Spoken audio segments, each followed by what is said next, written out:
So we've talked about Michigan being a banged-up 1 seed. We talked about Illinois, and you mentioned about Baylor. Obviously, we're all talking about Gonzaga, which enters as, I guess, the strongest number 1, certainly the top-seeded team out of all the number 1s.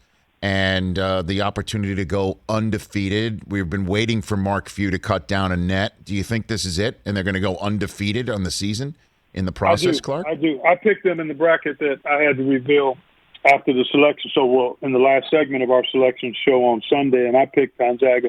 It would be a phenomenal story on many levels from the standpoint of, one, we haven't had an undefeated national champion since the Indiana Hoosiers in '76.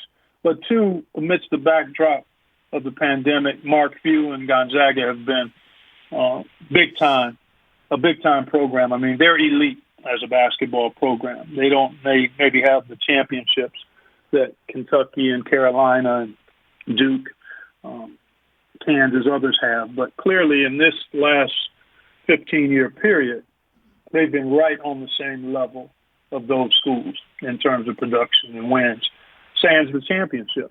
So how appropriate and fitting would it be if, in fact, they got it done to do it in this circumstance in an undefeated fashion? And they're clearly capable. Not any discernible weakness that I can pick up, other than maybe a team can slow them down, grind them to a halt, make them play half court. Would they be able to grind out that kind of game?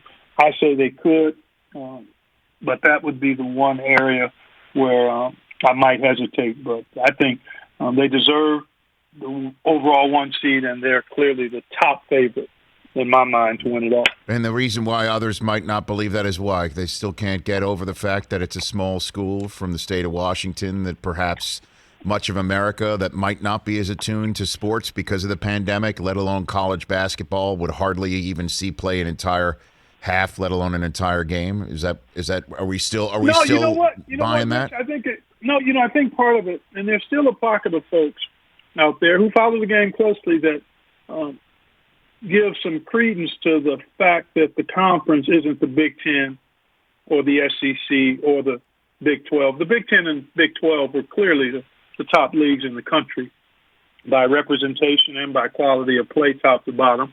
And so that would be the one thing that those who are not in the camp of Gonzaga being able to do it, that would be one of the major pillars of defense. The conference doesn't challenge them enough. But Gonzaga challenges themselves in the non-conference schedule to the degree that they could have it this year and prove more than capable of playing against and beating anybody. And I don't think that changes because it's the tournament.